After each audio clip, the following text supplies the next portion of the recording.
అందరికీ నమస్తే అండి. మన రాష్ట్రంలో దేశంలోనే మొదటిసారిగా బీసీ రక్షణ చట్టం రాబోతోంది. ఈ మేరకు నిన్న బీసీ మంత్రులు అనగాని సత్యప్రసాద్ గారు, సవిత గారు, అచ్చెన్నాయుడు గారు, ఫరూక్ గారు, కొలుసు పార్థసారథి గారు, ఈ మంత్రులతో పాటు కొంతమంది సీనియర్ ఎమ్మెల్యేలు కూడా భేటీ అయ్యారు. బీసీ రక్షణ చట్టానికి సంబంధించి ముసాయిదా ఒక డ్రాఫ్ట్ బిల్ వాళ్ళు రూపొందిస్తున్నారు. సో బీసీ రక్షణ బిల్లుకు తుదిరూపిస్తున్నాం, త్వరలో జిల్లా స్థాయిలో అభిప్రాయాలు సేకరిస్తాం, మంత్రి సవిత వెల్లడి. అన్ని ప్రధాన పత్రికల్లో కూడా ఇది హైలైట్ అయింది. సో ఈ బిల్లు ప్రత్యేకత ఏంటంటే భారతదేశంలోనే తొలిసారిగా రాబోతున్న బిల్లు ఇది. ఇప్పటి వరకు ఏ దేశంలో కూడా బీసీ రక్షణ చట్టం లేదు. ఎన్నికలకు ముందు నారా లోకేష్ గారు యువగలం పాదయాత్ర చేస్తున్నప్పుడు ఆయన ఇచ్చిన హామీ మేరకు అండ్ కూటమి ప్రభుత్వం ఇచ్చిన హామీ మేరకు ఈ బిల్లు తీసుకొస్తున్నారు. సో ఎస్సీ ఎస్టీ అట్రాసిటీ చట్టం మాదిరిగానే బీసీలకు కూడా ప్రత్యేకమైన ఒక చట్టం తీసుకొచ్చి వాళ్ళ మీద ఎవరైనా దాడులు చేసినా, వాళ్ళ ఆస్తులను ధ్వంసం చేసినా, కులం పేరుతో దూషించినా, కుల వృత్తి పేరుతో దూషించినా వాళ్ళకి రక్షణ కల్పించేలా ఈ చట్టం ఉండబోతోంది. సో ఇది శిక్షలు కూడా కఠినంగానే ఉంటాయి, నాన్ బెయిలబుల్ సెక్షన్లు ఉంటాయి.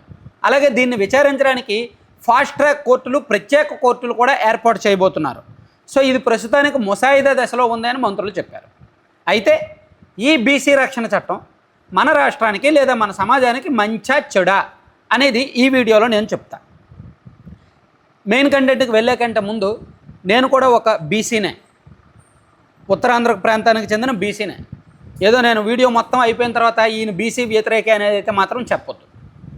ఎందుకు ఈ మాట చెప్తున్నానంటే, ఫస్ట్ మీరు పక్కనున్న డేటా ఒకటి చూడండి.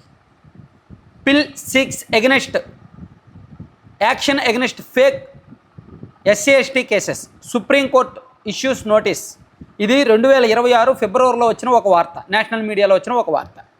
దేశవ్యాప్తంగా కూడా అట్రాసిటీ కేసు దుర్వినియోగం అవుతుంది, ఆ చట్టం దుర్వినియోగం అవుతుంది.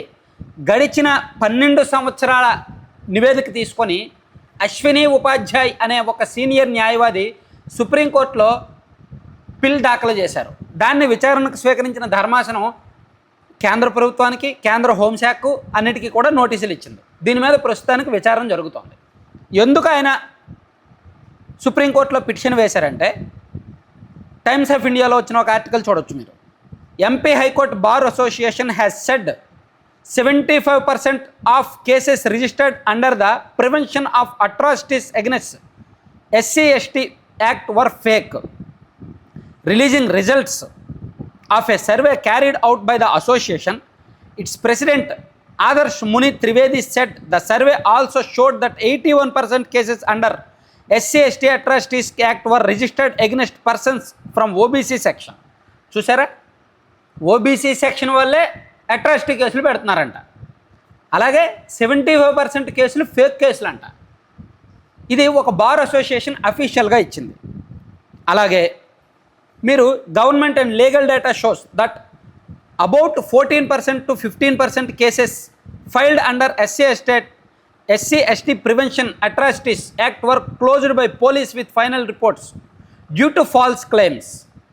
అంటే SC ST atrocity case police స్టేషన్కి కంప్లైంట్ వెళ్తుంటే అందులో 14 నుంచి 15% ప్రాథమికంగా పోలీసులు ప్రాథమిక విచారణ దశలో క్లోజ్ అయిపోతున్నాయి. అలాగే 60 నుంచి 63% ఛార్జ్ షీట్ దశలో క్లోజ్ అయిపోతున్నాయి. Charge sheet rate file charge sheets in రఫ్లీ 60% to 63% of registered cases after investigation. So charge sheet 60 to 63% మాత్రమే దాఖలు అవుతున్నాయి, కానీ ఇవి కూడా పూర్తిగా నిరూపితం అవ్వట్లేదు. ఛార్జ్ షీట్ దశలోనే 80% కేసులు క్లోజ్ అయిపోతున్నట్టుగా కొన్ని నివేదికలు ఉన్నాయి. ఎన్సీఆర్బీ స్టడీ కూడా చెప్తోంది. అలాగే అనేక ఉదాహరణలు కూడా ఉన్నాయి. అంటే నేను చెప్పొచ్చేది ఏంటంటే, ఎస్సీ ఎస్టీ అట్రాసిటీ యాక్ట్ దేశవ్యాప్తంగా దుర్వినియోగం అవుతోంది అనేది 100% నిజం. దాన్ని రాజకీయ ప్రయోజనాల కోసమో, రాజకీయ కక్ష సాధింపుల కోసమో, ప్రత్యర్థి మీద పగ తీర్చుకోవడం కోసమో కొంతమంది ఫేక్ కేసులు పెట్టిస్తున్నారు. మన రాష్ట్రంలో కూడా ఎన్నో జరిగాయి. గత ప్రభుత్వం వైసీపీ అధికారంలో ఉన్నప్పుడు కూడా ఎన్నో జరిగాయి. సో రాజకీయ ప్రయోజనాల కోసం ఈ చట్టాన్ని దుర్వినియోగం చేస్తున్నారు. అలాగే బ్లాక్మెయిల్ చేయడానికి, బెదిరించడానికి ఈ చట్టాన్ని దుర్వినియోగం చేస్తున్నట్టుగా దేశవ్యాప్తంగా అనేక ఉదాహరణలు ఉన్నాయి. సో దీని నుంచి మనం ఏం పాఠాలు నేర్చుకున్నాం? ఇప్పుడు అసలు విషయానికి వస్తా.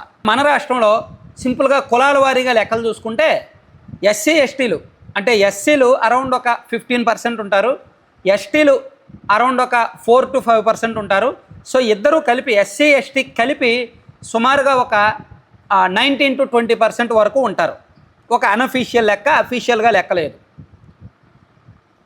2011 జనాభా లెక్కల ప్రకారం అయితే మాత్రం 17.8% ఎంతో ఉన్నారు. ఇప్పుడు 19% ఉంటే ఉండొచ్చు అంటున్నారు. ఇక బీసీల్లోకి ముస్లిమ్స్ వస్తారు, క్రిస్టియన్స్ వస్తారు. సో బీసీ జనాభా 50 నుంచి 52% వరకు ఉండొచ్చు. అంటే ఎస్సీ ఎస్టీ ప్లస్ బీసీలు, క్రిస్టియన్స్, ముస్లిమ్స్ మొత్తం కలిపి సుమారుగా ఒక 70 నుంచి 72% ఉంటారు. 70 నుంచి 72% అనుకుందాం. మిగిలిన 28% కూడా ఓసీలే. ఈ 28%లో సగం కంటే ఎక్కువ కాపు, ఒంటరి, బలిజ, తెలగ ఈ కమ్యూనిటీ, అంటే కాపు కమ్యూనిటీ అండ్ మొత్తం వాళ్ళందరూ, అంటే కొన్ని ప్రాంతాల్లో బలిజ, కొన్ని ప్రాంతాల్లో కాపు రకరకాలుగా అంటారు. ఇవన్నీ కూడా ఓసీ కిందకు వస్తాయి. కాబట్టి వీళ్ళే 15 to 18% ఉంటారండి. 15 నుంచి 18% ఈ కమ్యూనిటీ ఉంటుంది ఓసీల్లో. ఇక రెడ్డి కమ్యూనిటీ అరౌండ్ ఒక 5 to 6%, కమ్మ సామాజిక వర్గం అరౌండ్ ఒక 4 to 5%, అంటే బ్రాహ్మణ, ఆర్యవైశ్య, క్షత్రియ ఈ కమ్యూనిటీలు వీళ్ళందరూ కూడా, వెలమ వీళ్ళందరూ కూడా ఓసీల కిందకు వస్తారు. సో ఓసీ కమ్యూనిటీ ఓవరాల్గా 28 నుంచి 30% ఉంటారు. నేను ఇక్కడ చెప్పొచ్చేది ఏంటంటే ఆల్రెడీ 18-19% ఉన్న ఎస్సీ ఎస్టీలకు ఒక చట్టం ఉంది, అండ్ 50% అరౌండ్ ఉన్న బీసీలకి ఒక రక్షణ చట్టం తీసుకొస్తున్నారు. ఎస్సీ ఎస్టీలు ఆ చట్టాన్ని దుర్వినియోగం చేస్తున్నారు. బీసీలు దుర్వినియోగం చేయరని గ్యారంటీ ఏంటి?